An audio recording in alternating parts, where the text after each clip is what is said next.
बड़ी खबर आपकी स्क्रीन पर है। बड़गाम में आतंकियों के खिलाफ बड़ी सफलता मिली है। पुलिस ने लश्कर तैयबा के 3 आतंकियों को अरेस्ट किया है। एलईटी के 3 आतंकी मुजम्मिल, इशाक, मुनीर गिरफ्तार किए गए हैं। कबूसा, नवाल से अरेस्ट किए गए हैं। तो कह रहे थे कि 170 न्यूक्लियर वेपन भारत के ऊपर लगाए हुए हमने।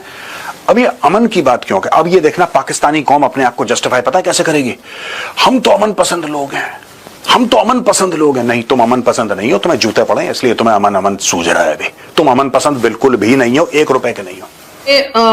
ये जश्न किस बात का मना रहे हैं? एक कंट्री ने आपके ऊपर ये बात करके कि आप यहाँ टेररिस्ट आप यहाँ पर रखते हैं, उनको सपोर्ट करते हैं, ये सारी चीजें करके आपके ऊपर अटैक किया है। वो कोई आम वॉर तो नहीं चल रही थी जो पहले 65 में या 71 की वॉर है, ये वो तो थी ही नहीं। अब भारत से हम मुज़ाकरात करेंगे, डायलॉग करेंगे।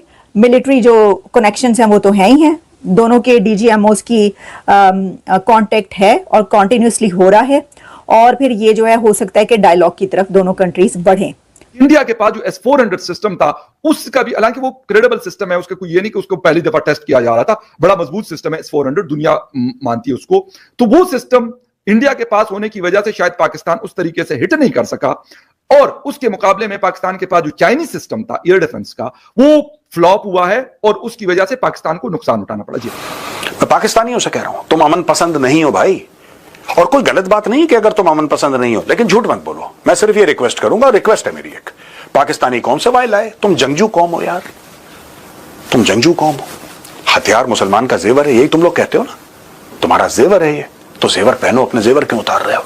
ये तो उन्होंने आपके सीधे सीधे कहा कि जी आप टेरर कैंप रखते हैं और आप जो मसूद अजहर और उस किस्म के लोगों को सपोर्ट करते हैं, तो उस पर तो आपको शर्मिंदा हो जाना चाहिए था, उस पर तो आपको शर्म आनी चाहिए थी। वो और बात। ये तीनों आतंकियों के पास भारी मात्रा में हथियार और ग्रेनेड बरामद हुए हैं, जिन्हें जब्त कर लिया। नहीं, मैं ये पूछ रही हूँ आपसे कि ये जश्न किस बात का मना रहे हैं? एक कंट्री ने आपके ऊपर ये बात करके कि आप यहाँ टेररिस्ट आप यहाँ पर रखते हैं, उनको सपोर्ट करते हैं, ये सारी चीजें करके आपके ऊपर अटैक किया है। वो कोई आम वॉर तो नहीं चल रही थी जो पहले 65 में या 71 की वॉर है, ये वो तो थी ही नहीं। ये तो उन्होंने आपके सीधे सीधे कहा कि जी आप टेरर कैंप रखते हैं और आप जो मसूद अजहर और उस किस्म के लोगों को सपोर्ट करते हैं, तो उस पर तो आपको शर्मिंदा हो जाना चाहिए था, उस पर तो आपको शर्म आनी चाहिए थी। वो और बात है कि आपने पलटकर उनके ऊपर भी अटैक कर दिया। लेकिन आज जो जश्न मनाया जा रहा है, ये आप किस बात का जश्न मना रहे हैं? इस बात का कि हाँ यहाँ पे टेरर कैंप थे और उन्होंने अटैक कर दिया और हमने वो टेरर कैंप बचा लिया, इसीलिए तो आप पिछले 4 बार FATF में जा चुके हैं। मतलब वजह उस पर काम करने के इस तरह के लोगों को सपोर्ट ना किया जाए पाकिस्तान से, आप उल्टा यहाँ पर ये बता रहे हैं कि जी हमने उनके 5 तैयारे गिरा दिए, उनके 6 तैयारे गिरा दिए। मतलब किस किस्म के लोग हैं हम? मुझे ये समझ नहीं आती कि हमें यही नहीं पता कि हमने किस चीज पे जश्न मनाना है और किस चीज पे हमें शर्मिंदा हो जाना चाहिए। हमें तो शर्म आनी चाहिए कि यहाँ हम रखते हैं और उसकी वजह से इस किस्म के अटैक्स जो है वो दूसरी कंट्री को, ईरान ने भी किया था हमारे ऊपर, ये सिर्फ भारत की बात नहीं है, ईरान भी कह चुका है। तो उसके बाद हम यहाँ पे आज पूरा एक मेला लगा के बैठे हुए हैं, इस्लामाबाद में जश्न मनाया जा रहा है। मैं ये कह रही हूँ आपसे कि आखिर ये जश्न किस बात का मना रहे हैं और आखिर इसके ऊपर काम क्यों नहीं करते, किस तरह के लोगों को सपोर्ट ना करें। देखिए आरज़ू, मैं आपने 2-3 चीजें बोली। एक तो आप कह रही जश्न की बात कर रही है, मैं मतलब इस तरह की चीजों के फेवर में मैं नहीं हूं। मैं सीधी सी बात आपको करूंगा।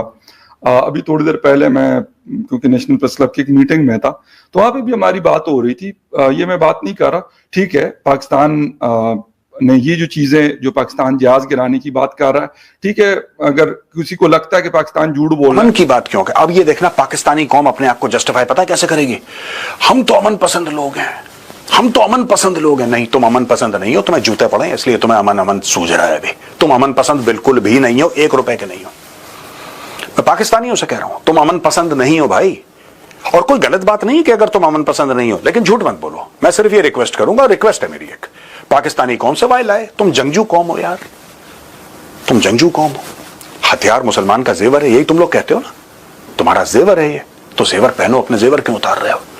जंग करो, 1000 साल की जंग करो, गज़वाए हिंद करो, कुछ तो करो। ये देखो, dialogue with peace, Pakistan appeal to India, rethink suspension. Why should we rethink? You are not willing to rethink terrorism, you want us to rethink. हम रोकेंगे पानी और दुनिया कुछ नहीं कर पाएगी। मैं ऐसा क्यों कह रहा हूं दोस्तों? ये हमारा चैनल ब्लॉक कर दिया पाकिस्तान में, कोई बात नहीं, ये दुबई से पहुंच जाएगा कंटेंट, या इसको काट काट के अगर आपका कोई पाकिस्तानी कॉन्टैक्ट है तो उसको व्हाट्सएप पे भेज देना। मैं चाहता हूं आप व्हाट्सएप पे भेजें। ये कह रहे हैं कि rethink, appeal to India, rethink Indus water. Why should we rethink Indus water? क्यों? अब तुम्हें सजा मिली है तो तुम्हें बुरा लग रहा है, और जब तुम दंदनाते फिर रहे थे, तुम्हारा एयर चीफ क्या कह रहा है? तुम्हारे जो एयर ऑपरेशंस के डीजी हैं वो क्या बोल रहे हैं कि हमने बहुत बढ़िया एक स्ट्रेटेजिक ब्रिलियंस का जवाब दिया, हमने टैक्टिकल ब्रिलियंस का जवाब दिया जब हमने पुलवामा करा। That was a terror attack. वो तुम्हारे लिए टैक्टिकल ब्रिलियंस की चीज थी। अब पानी रोक दिया तो अब तुम बाप बाप चिल्ला रहे हो? नहीं बेटा, you don't get of the hook so easily. एक तो ये कि जो चाइनीज मेड माल था वो बड़ा हिट हुआ है, ठीक है, एक चीज तो ये हुई। जहां तक बात आती है जी टेररिस्ट, देखिए आरजू, बात ये है, मैं इस चीज को कभी फेवर न करता हूं न करूंगा, न एज ए पाकिस्तानी न एज ए जर्नलिस्ट, और न होना चाहिए।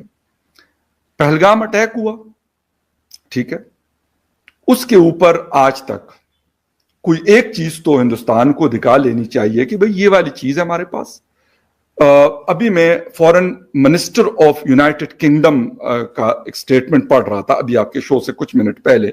उन्होंने कहा कि कोई प्रॉपर सबूत नहीं दिए। अगर आप बगैर सबूत के, मैं कहता हूं मौलाना अजहर कौन तो हाफिज सईद कौन तो इफलां डिमका कौन, मेरी बला से, ठीक है, ये लाइबिलिटीज है पाकिस्तान की, अनफॉर्चुनेटली, ठीक है, उसकी वजह से नुकसान हमें हुआ, फायदा कभी नहीं हुआ। शायद वो कुछ हमने शॉर्ट टर्म का फायदा देखा होगा, लेकिन लॉन्ग टर्म पे उसने हमें नुकसान दिया है, राइट? वो चीज बिल्कुल सही है। लेकिन अगर आप किसी को ये कहेंगे कि नहीं जी पहलगाम में अटैक हुआ और उसको बगैर इन्वेस्टिगेट किए मैं ये मतलब आपके ऊपर चढ़ दौड़ूंगा, तो I am really sorry for that कि मतलब this is not fair. I think so Hindustan को भी अब शायद ये बात पता चली है। थोड़ा सा देखिए, बहुत बड़ा मुल्क है ना, बहुत बड़ी इकोनॉमी है, बहुत बड़ी डेमोक्रेसी है, बहुत चौथी पांचवी पोजीशन पे हर जगह मौजूद है, हर चीज में, ठीक है, लीड करना चाहता है दुनिया को as a super power, as a economic power.